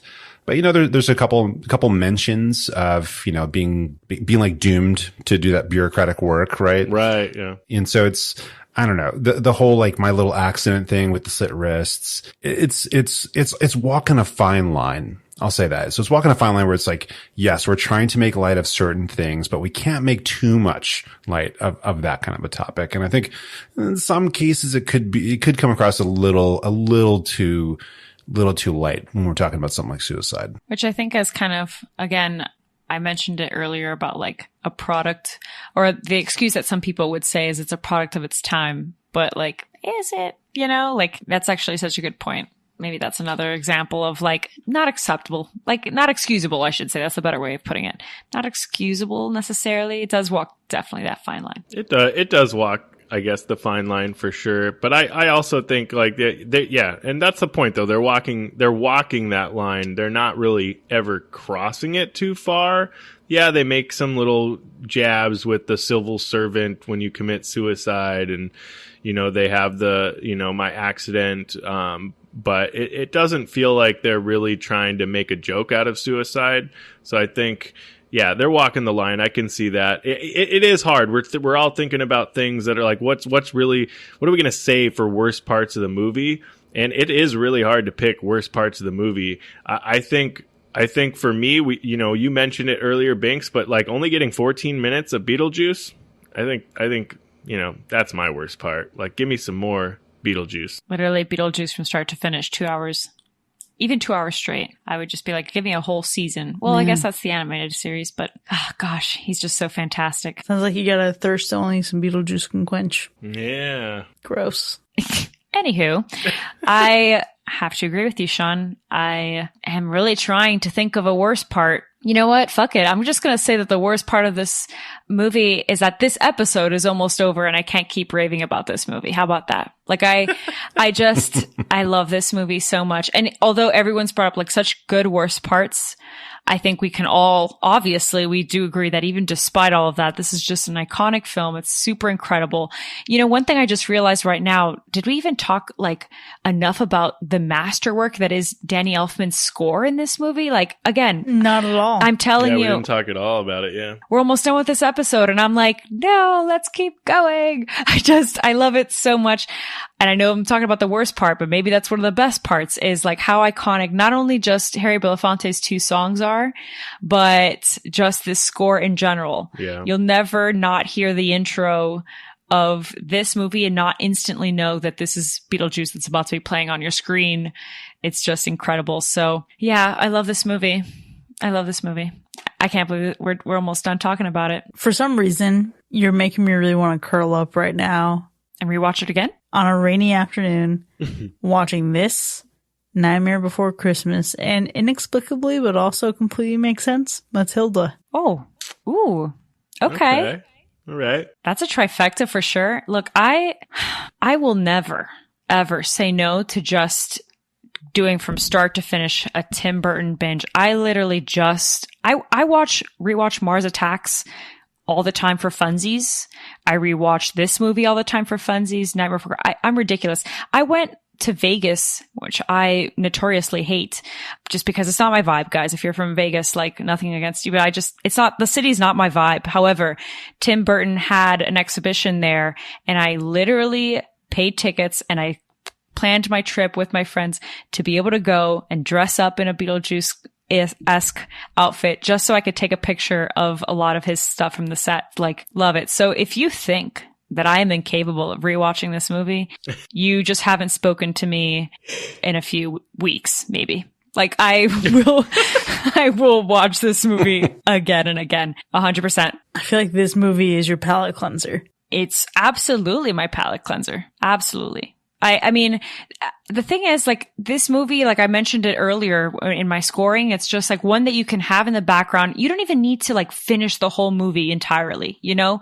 Just to hear the music alone or some of the witty banter is still just enough to like pick up your mood when you're cleaning the house or doing something, you know, casually as well. It's just one of those movies. So for sure. You know, you mentioned the score and Danny Elfman's just masterwork, but like you hear it and it's not that you picture the movie, right? It's that you feel the feeling of watching the movie when you hear it. And I think that just shows how effective it is, that it is like just built into our blood now, that we have seen it several times or that we grew up with it or whatever it is. It's just like part of you now. And so, yeah, is it rewatchable? Like, of course it is. This is something where, you know, these days you get sick and you're sick for a week or 2 weeks, you know, maybe COVID or something like that, or the flu, and you watch a bunch of crap on streaming services, things that they just like pump out, right? Instead of doing that, you know, I would prefer to read a book, but if I'm going to watch something, I'd rather watch something that like, I don't know, makes you feel good a little bit. And I think this belongs on that list. This is one of those things where when you're feeling down, whether it's emotionally or just like physically like crap, like get rid of the streaming crap that, you know, you don't even remember it a year and watch some stuff like this. Absolutely. Yeah, for sure. This movie, I mean, you all said it best. I mean, the movie has stood the test of time. It has a ton of rewatch value. As you heard earlier, I'm still getting little things out of it with every new watch. So I'm still having fun with this movie. It is, like I said before, in my October lineup, so I watch it every year. I'll probably continue to watch this movie, if nothing less than once a year. And I really cannot wait to watch this one back to back with the upcoming sequel. So that's what I'm looking forward to, 100%. I love that my birthday's tomorrow and we're doing this episode, and then literally next year, this movie comes out. The sequel comes out. Is it the day before? Yeah, it's the day before your birthday. Look at us. Yeah. Amazing. Beetlejuice, Virgo energy. So good. I love that for you.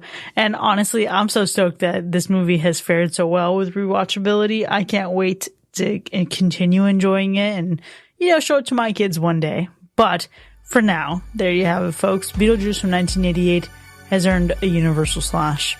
Now, we've certainly had a robust discussion here, but it doesn't end here by any means. We want to know what you think. Do you too consider yourself strange and unusual? Let us know. You heard earlier the benefits of joining us in our Discord, so you can join us and talk about this movie on there. You can click the link in our show notes to sign up. If you've enjoyed listening to this episode, consider joining our New Blood Drive and becoming a member of the family.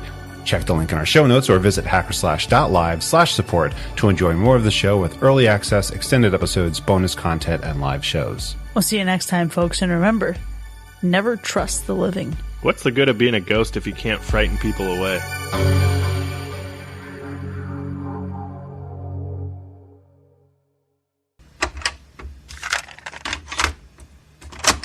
Okay, listen. Did the world need plans for Beetlejuice 2? Maybe, maybe not. Who's to say, really? But I think there is no more perfect pairing than a Tim Burton film with Jenna Ortega and Michael Keaton. This is true.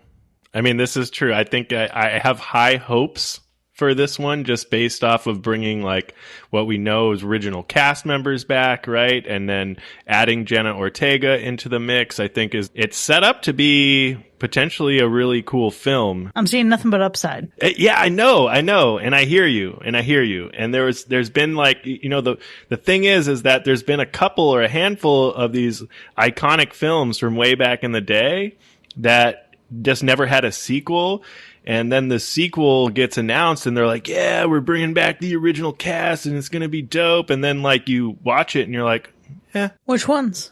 Were you talking about Little Mermaid 2? No. Yeah. Were we talking about Lion King 2, Simba's Pride? No. No, nowhere near. Because that was a fucking hit. No, that's not the example he's giving. He's definitely talking about Hocus Pocus 2. That's the first thing that came to mind. I still haven't watched it. Oh, well, I'm here to tell you, like, it's okay, but the thing is that, what do you expect? Like, the magic of some of these movies is at the time that they were aired. Like, you know what I'm saying? And then just going and remaking it or doing the sequel again 30 years later, or in this case, it'll be 36 years later. just kind of like, I don't know, I'm nervous, guys. I'm just so, you can't tamper with something that's gold, you know, just leave it alone sometimes. However, I can't believe that's coming from me because I just want to relive this movie every single time in any which way I can. And Jenna Ortega, of course I love, but I don't know. I gotta say I'm nervous. Okay. Yes, I love her, but is she going to be in everything horror related going forward? You know, is it when it's time for the next horror reboot or sequel, they're going to be like, well, obviously she's going to play Freddy Krueger because she's hot right now. So naturally. Hold on. I think that's unfair. I think she has hit a streak of some great things. We know that she's in Scream. She was in X, and she was then in Wednesday. What's the problem? She's also been a child actor for however fucking long, so, you know. If we're talking about her filmography, let's get the filmography, and that is in that. So, but in terms of like modern day Jenna Ortega. She was also in You. Yeah, You, okay, horror-ish, adjacent. Yeah, more thriller Close than enough. anything. But my point is, what she's not in, Mia Goth is in. So really, we're just split it 50-50. And then sometimes they overlap. Well, and the casting is not complete for this movie. So who knows? By the time that this movie comes out, Mia Goth might actually be an extra. So. Oh, Delia Deetz, baby. You never know. No, that's Catherine O'Hara, who is confirmed. She's coming back, so that's good. David. That is true. I'm not so much necessarily worried about Jenna Ortega being in it because I think it kind of fits. But, and you know what? Like, I actually have no doubt that Michael Keaton can reprise his role because, man, I just think he does really well in most things that he does. So I'm not really worried about that. I'm more so worried about, like, how's it going to look? What's the story going to be? Like, one of the things that really made Beetlejuice special was the low budget effects, which, you know, like, and it just worked. It just worked, right? So now you got all this new technology. Are they going to make it look like more like visually real and all these things? Is it going to take away? Is it going to be a different tone? How's that going to feel? You know what I mean? I think given the team behind it, I think they're going to handle it with some reverence and just do some things nicely. Like, I don't think it's going to be the jarring jump from the original Star Wars trilogy to the prequel series. I don't think it's going to be like that. That's very kind of you. They have so much hope and optimism. Good for you. As long as they just keep away anyone on Disney's team who's been responsible for recent sequels and reboots. Yeah. Okay. Just, they need to take a break for a little bit and work on some new stuff. And, you know, I think this obviously could be a lot of fun. And I think that's going to be the determination of whether or not it's good. Is it a lot of fun? Because if it's like, we're just going to constantly punch you in the nostalgia feels, you know, it's not enough. You know, we need a little bit more. It needs to be fun all on its own. I think if it's a standalone movie, obviously related to the first one, obviously, but if it's able to stand on its own, then I think it'll be successful in my eyes. I just think there's enough of the past coming through. You know what I mean? Like, granted, we have Tim Burton returning. We have Michael Keaton returning. We have Winona Ryder returning. I feel like even if they stretch in some new directions, I feel like the core soul of it is going to be intact. Yeah, that's what I'm hoping. I hope so. And, you know, I know Binks, you said Hocus Pocus 2. Obviously that's one.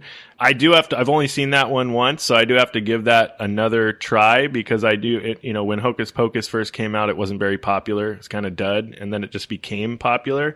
But I don't think the second one holds up by any means anyways, but maybe it'll get better as I watch it a second, maybe third time. I don't know. I got to give it, you know, its fair shake. But the other two movies outside of, you know, the horror-esque, you know, vibe that come to mind immediately where this happened and it just kind of like became a dud was Dumb and Dumber 2.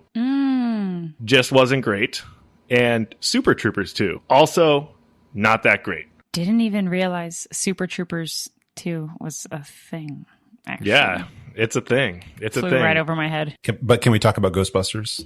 Can we also talk about Balto 2 Wolf Quest? What? What? What is that? What did you just say? Balto 2 Wolf Quest. Oh My. Oh, God. Man, y'all are missing me with these fucking... And Mark Hamill was in this sequel, and I thought it was going to be great. Interesting. But then it just wasn't. Listen, it had a great cast. You had Jodie Benson, who played Ariel. You had Lacey Chabert.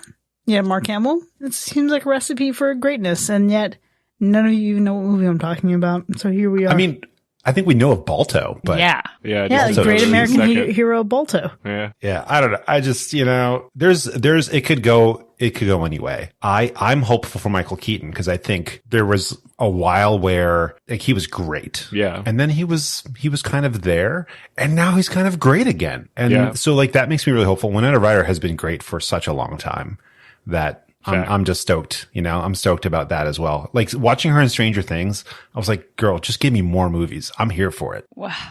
I could talk about Winona Ryder for an eternity. It's like one of my like idols in life. So aside from her stint of, being a thief, but that was unfortunate. Aside from that though, I think she's just remarkable, incredible. I can't praise her enough. I will say, talking about Michael Keaton, I think there was like an interview years ago where he said that first of all, this is his favorite movie that he's ever done, is Beetlejuice. And that if he were to ever do a sequel of one of his movies, it would be Beetlejuice. So I think that that's really like super nice and great to see that full circle. Also, Willem Dafoe is casted for this film. I saw that. He's going to be, I think, just like one of the, like ghosts or something like that. They haven't really specified, I don't think, or like a security guard per se, but that's going to be really fun. Catherine O'Hara is back, which is necessary. Absolutely necessary. We won't get to see Otho, though. Oh, I know. Rest in peace. Oh, Glenn Shaddix. Yeah, and I don't even think that they're bringing, or at least it hasn't been said, but Jeffrey Jones, Lydia's dad, isn't in it. But I guess, I don't know how that would have been played out. But yeah, I think they haven't released too much of the cast yet. So we'll see. I'm assuming no Alec Baldwin, Yeah, I would also assume no Alec. But you know what? It makes sense not to bring back, well, for obvious reasons, Alec Baldwin or honestly Gina Davis, because in some ways, like you couldn't. Yeah, like I couldn't because they can't age. They're dead. And how are you going to do that? Just some shitty CGI that no one wants to see? No, they had to write it off as like, we're going to make ourselves look older since it's been so much longer. Right. Just for you, because that's how movies work. Yeah. And although like technically they would still be living in that house because they've got 125, I think, years there, I would prefer that they just like find a way to explain as to why they're not there and like super quick and casual and like put a bow on that than doing a special effects thing and de-aging them. And then again, like you're saying, Sean, it kind of loses that charm and just, it's not worth it. No, what's going to happen is Lydia's going to see them in the rearview mirror of her car. Oh, and then maybe some other mirrors. Oh, that's what's going to happen. And then a glass case containing her original like wedding dress to Beetlejuice. Yeah. Oh my God. Nice. Force Ghost, Gina Davis and Alec Baldwin. Freaking Scream 7. Scream 7. They're going to rip them straight from Beetlejuice 1988 and just insert them into this movie. It's going to be great. I refuse. Okay, well, you hinted at something there, Mac, right? So, like, what do we think the plot is going to be? Oh, God. Well, okay, Jenna Ortega is playing Lydia's daughter. Right. Which I'm like, damn, who is Lydia's husband or like partner or the father of Jenna Ortega? Because Beetlejuice? Oh. Oh, God. Throw in the curveball. I think someone else is cast as Bride of Beetlejuice. Oh, that's true. You're right. You're right. That is true. Well, there goes that. Well, you never know. I hope that he's not her father. I would hope. Okay. I hope so too. I'm just throwing a curveball out there, but. Yikes. So maybe it's that, like, I don't know, the thing is Jenna Ortega is at an age where we're not necessarily sure what age her character would be playing. Like, assuming that she's in high school, because Jenna Ortega typically plays high schoolers, yet she's, I think, like 19, 20 at this point, may even be 21, maybe even older, but, around that range where maybe she's just like out of college. Is she moving back to this old house with her mom and like gets caught up in this ghost stuff? I would assume that it has to be a scenario where there are ghosts again, like, haunting them, but it would be from the perspective of Lydia at this point, because obviously Beetlejuice is from the perspective of Adam and Barbara. So I don't know. What if Lydia is dead? What if Lydia is the ghost? Hey. Whoa. I hope not. I mean, it could be good. Oh my God, how devastating. I know. It could be good. I wasn't ready for that. But when you watch Beetlejuice as well. Like, you don't want to see Alec Baldwin and Gina Davis die. They're like such nice characters. Yeah. So maybe they're going to pull the first like 10 minutes is just like her going out in some completely silly way. It's a requel. What are the rules of the requel? We rhyme with the first one. Okay. Someone's going to die. The dog is going to come back and kill someone. Well, yeah, there's got to be some death. I was going to spoil Hocus Pocus too. Oh, God. No, don't do it. Okay. You know what? Fine. I guess we can kind of do that requel remake, but this is what I'm talking about though. This is where I get nervous because I don't want you to redo the original movie because you never can, right, and you never should. If you're going to do a sequel to something, give me something new, like a new scenario, right? Like, yeah. I think we're going to be A-okay because once again, it's Tim Burton doing it. It's not like Radio Silence, who loved Wes Craven, and we had 2 filmmakers from Radio Silence like redoing Scream to pay honor and pay tribute. Tim Burton's not over here clapping his own back, gonna fucking pay tribute to himself. He's just gonna continue the fanfare. But here's the thing. Michael McDowell is not the person that wrote this script, though. Mm-hmm. It is a new person that wrote this story in the script. So I agree that luckily it is still Tim Burton, but at the end of the day, it's not like Tim Burton wrote Beetlejuice, right? So like, that's what has me nervous is like, he may have the direction. I hope if anything, Tim Burton, because he was like very involved in the process with Michael McDowell and adapting it and seeing it go through, like, I hope Tim Burton will be able to like really get in the writer's room and like, make sure that we don't get what Disney's been doing lately with these things. Because again, I said it earlier, like Hocus Pocus 2 is the biggest like example that I can give because it's me we're talking about. I love Hocus Pocus, and I love Beetlejuice. I just was kind of disappointed with the sequel for Hocus Pocus, and I would hate that this happens to me again. But I'll live, right? Like it's not like they're out there trying to please me, but they should. Well, I think they are trying to please you specifically. They had the ability in the actual original Beetlejuice to make a movie that children love and adults can also love. Like there's different layers, right? Of humor and of everything. So I'm hopeful they can do that this time. I'm hopeful like kids can watch it and like have a fun time, and that adults of our age and even older can watch it and be like, oh, that was a good time. Cause if it's only one or the other, if it's just for nostalgia, just for adults, that's going to be a wasted opportunity. But if it's just like silly for kids, that's not the vibe. I hope it's got to be the healthy balance. Yeah, if anything, I'm hopeful that won't be the case. I think they'll definitely have a good balance because that's why they're doing these sequels, though. To some extent, they are catering to us now that our generation has children or like, is kind of like reliving our youth in this like time period that we're in our lives. So they have to cater to both. So I'm sure that will be the case. And that's a big part of, I would assume, a big part of why Jenna Ortega is also being casted, because Jenna Ortega is the youth's champion, like especially riding off of Wednesday. So, well, I hope it's better than Ferngully 2, The Magical Rescue. You keep naming these sequels, bro. Listen. Gosh. You got another one on your sleeve? Yeah, Go ahead. Secret of NIMH 2, Timmy to the Rescue. Oh my. What is happening? Bro, Secret of NIMH 2, Timmy to the Rescue is a great movie. It's also a great sequel. No, it doesn't get the fucking credit it deserves. I, for one, am optimistic. Okay. When did what was the gap of, you know what? Don't even answer this. Never mind. We'll do this another time. Like, what is the gap of time between 1 and 2 that you are naming these sequels off the cuff? Ferngully, hold on. Ferngully came out in 1992. Uh-huh. And Ferngully 2, 1998. No, doesn't count, Chris. Secret? We're talking 36 years of a difference. And you're out here giving me 4 years difference? 1982, Secret of NIMH 2, 1998. I am still optimistic. Take a lap. Wow. I'll take as many fucking laps as I want. Okay, hold on a second. Movies with sequels after 30 years. Let's see what Google comes up with. You know what? I got another sequel for you, but it's a TV show. Sex and the City also has a sequel. Not it, friends. Not it. You ready for this? Go ahead. Top Gun. Oh, okay. Masterpiece. Yeah, that is a good example. Oh, though. No. That's a really good one. Damn, that movie was really good. Okay. You know what? Yeah. Got him. That's I'm it. done now. Ladies and gentlemen. You know what it is though? in Top Gun, obviously there's nods, you know, we've got Val Right. Kilmer coming back when they didn't have to. They really wanted him involved. That's great, right?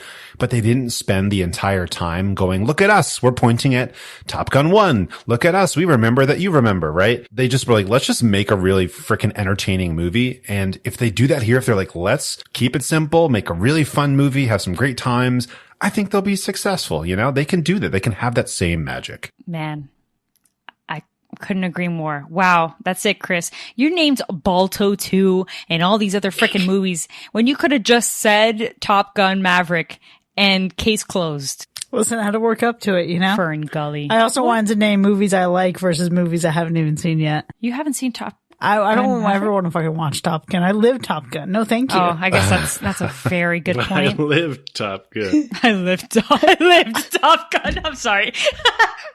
I am the Top Gun. That's what Chris hears when she wakes up. I'm haunted, really. I hope not. Yeah. Trauma. Not the flight ops.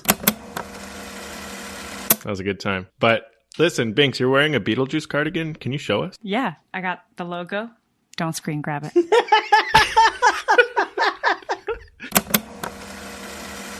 It's hacker math, baby. I was going to say, hey, you know math. That's great.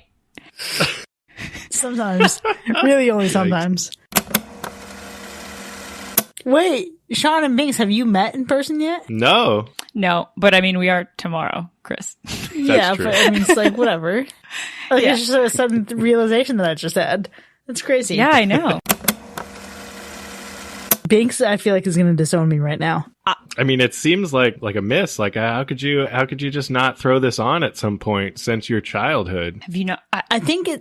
I don't. I'm genuinely speechless. Speechless. I'm genuinely speechless. Like, this movie is sometimes just on the TV. Like, I turn on the TV and all of a sudden it's like there. I don't understand. I don't manifest things in that way, I guess.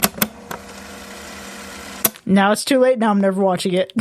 Sorry. Okay, not never watching it, but like give it like 2 more years. I'll watch it when like a kid needs to say goodbye to me. That's when I'll watch Coco. Oh, that's Jesus. Oh my God. Wow. I didn't realize Lydia Dietz joined the Google Meet. Nice. You know, I thought you said that you yourself were strange and unusual. Oh, no, I am Lydia Dietz, but like you took it to the next level. You were the Jenna Ortega Lydia Dietz. Oh, fuck my life. Hey, we're getting better. You got Jenna Ortega? I'm kidding. Cut it out. Oh my goodness. You know, the real plot twist would have been Sean saying, hey, this is a great movie, but it's not a fucking horror movie. I think I would have jumped through the screen and I lost should my have mind. started that way. I should have started off that with that tone. Binks is about to tell your ass you have 7 days left. I was gonna go full Samara. It was gonna get serious. I want to know, was Beetlejuice a living being that became a ghost? Yeah.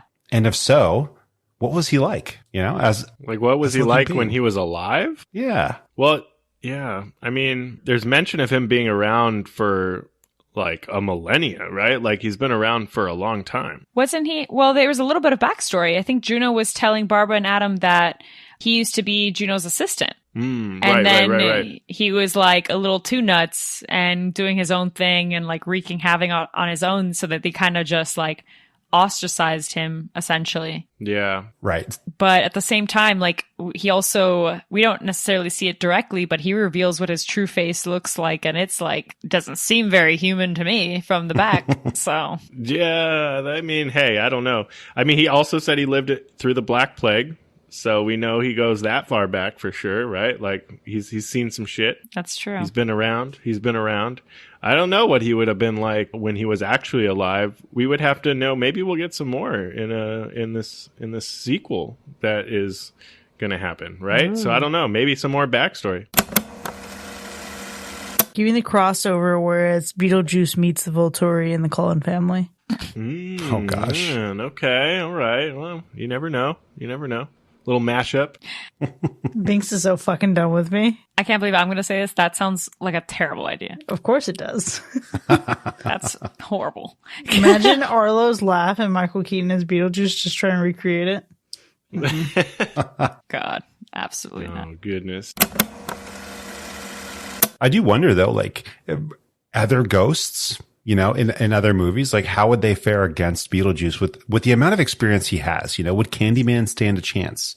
In the battle of creatures interesting. who you say their name 3 times and they show up. Right. How about Freddy? Would Freddy stand a chance against Beetlejuice? I think that both Freddy and Beetlejuice would be best friends, kicking it back with a cold beer. I could see that. I think Beetlejuice would judge Freddy though for his inclinations. You think so? You think so? I think Beetlejuice would have been egging him on the entire time. Yeah. That's the big yikes for the evening. Actually, you know what? Beetlejuice, he is, I mean, obviously he's pervy, but like Lydia's how old in this film? So yeah, you know, Beetlejuice and Freddy got a lot in common. I think it's not explicitly said how old Lydia is, but it's presumed that she's in school, right? So she's probably about like 16, 17 or something like that. Right. Anywhere Well, between like 15 to 17. There you have it. Yikes. Dirty boy. Yikes. Did you say dirty boy? Jesus Yeah. Christ, Mac. It's all fun and games until you get there, huh?